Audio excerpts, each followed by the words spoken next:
అందరికీ నా నమస్కారాలండి. ఇప్పుడు మనం చూస్తున్నది కాకతీయ యూనివర్సిటీలో డిగ్రీ ఎవరైతే చదువుతున్నారో సెమెస్టర్ 5 థర్డ్ ఇయర్ సెమెస్టర్ 5 వీళ్ళకు వచ్చేసి ఇంగ్లీష్‌లో థర్డ్ యూనిట్‌లో ఓ పోయెమ్ ఉంది. 'Sonnets are full of love' by Christina Rossetti. ఈ యొక్క పోయెమ్‌ని ఇప్పుడు మనం డిస్కస్ చేద్దాం. ఏం రాశారు, ఏంటి అనేది మనం చూద్దాం. 'Sonnets are full of love and this my tome' Christina Rossetti. ఈమె 1830లో జన్మించడం జరిగింది. అండ్ 1894లో అంటే దరిదాపులుగా ఒక 64-65 ఏళ్ల వయసులో చనిపోవడం జరిగింది. ఈమె యాక్చువల్‌గా ఈమె బ్రదర్ కూడా పోయెట్టే. ఓకే. ఈమె బ్రిటన్‌లో జన్మించింది. ఈ 1830లో. ఇక ఈమె ఎవరి గురించి రాసింది ఏంటి అనేది మనకి ఈ పోయెంలో మనకు అర్థమవుతుంది. అండ్ చూడండి, ఇప్పుడు మనం సానెట్ ఇక్కడ చూడండి, సానెట్స్ ఆర్ ఫుల్ ఆఫ్ లవ్ అన్నారు. సానెట్స్ అంటే జనరల్‌గా లవ్ పోయెమ్స్ ఎక్కువగా ఉంటాయండి ప్రేమకు సంబంధించినవి. అసలు సానెట్ అంటే ఏంటి? సానెట్‌లో ఏంటి ప్రత్యేకత అంటే 14 లైన్‌లు ఉంటాయండి సానెట్‌లో. మొదటి 8 లైన్‌లు ఒక ప్రశ్న లేకపోతే ఒక సమస్య. చివరి 6 లైన్‌లు 14 లైన్‌లో 8 లైన్‌లు ప్రశ్న లేదా సమస్య ఉంటే చివరి 6 లైన్‌లు అనేవి సమాధానం. దాన్ని చిక్కుముడి విప్పే ప్రయత్నం అనేది మిగతా 6 లైన్‌లలో జరుగుతుందన్నమాట. అంటే క్వెషన్ ఉంటే దానికి సొల్యూషన్ సమాధానం అనేది ఉంటుందన్నమాట తర్వాత 6 లైన్‌లలో.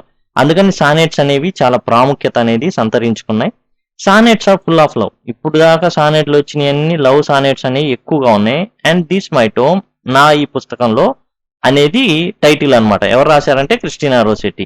క్రిస్టినా రోసెట్టి గారి గురించిన పరిచయం అనేది మనకి అయింది. ఇక మనం ఇప్పుడు ఈ సానెట్లోకి వెళ్ళిపోదాం. సానెట్స్ ఆర్ ఫుల్ ఆఫ్ లవ్. సానెట్లు అనేవి ఎట్లా ఉన్నాయి? ప్రేమతో నిండిపోయి ఉన్నాయి. అండ్ దిస్ మై టోమ్, ఇప్పుడు ఈ నా పుస్తకంలో హ్యాస్ మెనీ సానెట్స్. అనేక రకాలైన సానెట్స్ ఉన్నాయి. మెనీ అనే చాలా సానెట్స్ ఉన్నాయి. So here now shall be one sonnet more. ఇప్పుడు ఇంకో సానెట్ చేర్చబడుతుంది, లేకపోతే నేను రాయబోతున్నాను. ఏ లవ్ సానెట్. ఇది ఏం సానెట్? సానెట్ ప్రేమకు సంబంధించిందే, కొత్తదేం కాదు, ప్రేమకు సంబంధించింది. From me to her. ఎవరికి? నా నుంచి ఆమెకి. Whose heart is my heart's quiet home. ఆమె దగ్గరలో ఉంటే ఆమె అసలు నన్ను ప్రశాంతంగా ఉంచే ఆమె హృదయమే నా ఇల్లు అనమాట. అంత ప్రశాంతంగా ఉంచిద్ది అనమాట నన్ను. ఎవరు అంత ప్రశాంతంగా ఉంచేది? ప్రియుడా? లేకపోతే ఎవరు? తన కంటికి రెప్పలా కాపాడుకునే వాళ్ళు ఎవరు? ఆమె నీడలో ఈమె ప్రశాంతంగా ఉంటుందంట. To my first love. ఎవరామె?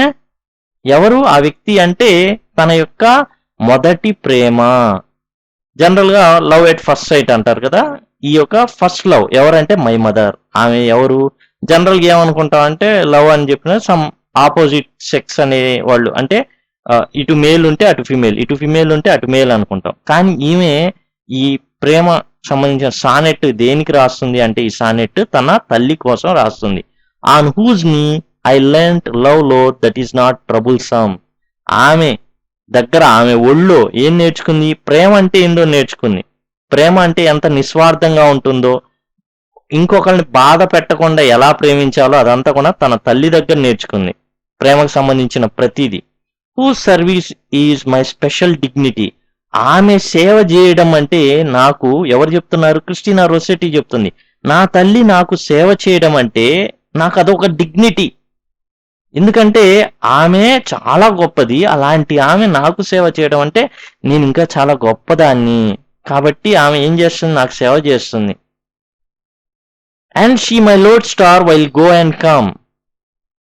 ఇక్కడ స్పెషల్ డిగ్నిటీ అంటే చాలా డిగ్నిఫైడ్ గా ఫీల్ అవుతున్నాం అట్లా. అంతేగాని తన తల్లి తక్కువ అనే ఉద్దేశం కాదు. తన్ని ఏం చేస్తుందంటే డిగ్నిఫైడ్ గా ఫీల్ అయ్యేటట్లు చేస్తుంది. And she my load star. ఆమె ఏంటి? ఉత్తర ధ్రువంలో నక్షత్రం, నార్త్ స్టార్ అంటుంటారు. ఎట్లా అంటే ఈ స్టార్స్ ఎలా పనిచేస్తాయి అంటే ఆ ఆ యొక్క నక్షత్రాలను చూసే దిక్కుల్ని కనుక్కుంటారు అనమాట. అవి దారిని చూపిస్తూ ఉంటాయి నక్షత్రాలు. అలాంటి నక్షత్రం ఆమె. While I go and come. నా యొక్క జీవితంలో ప్రతి పరిస్థితుల్లో ఆమె ఎట్లా ఉంది? ఒక దిక్సూచి లాగా, ఒక వే చూపే. ఇంకో రకంగా ఆమె నాకు ఒక గూగుల్ మ్యాప్ లాంటిది. మనం మ్యాప్ ఓపెన్ చేసుకుని వెళ్ళిపోతుంటాం కదా. ఇంకో భాషలో కొత్త మోడర్న్ భాషలో చెప్పాలంటే ఆమె నాకు గూగుల్ మ్యాప్ లాంటిది, గూగుల్ సెర్చ్ ఇంజిన్ లాంటిది అని అర్థం అనమాట. And so because you love me and because I love you mother. ఇక్కడ ఏం చెప్తుందంటే ఫస్ట్ పుట్టంగానే తాను ప్రేమించడం మొదలుపెట్టింది. ఎవరు? తల్లి ప్రేమించడం మొదలుపెట్టింది. ఆ తర్వాత కూతురైనందుకు, తన ప్రేమని పొందుతున్నందుకు కూతురుగా ఈమె కూడా ప్రేమించడం మొదలుపెట్టింది.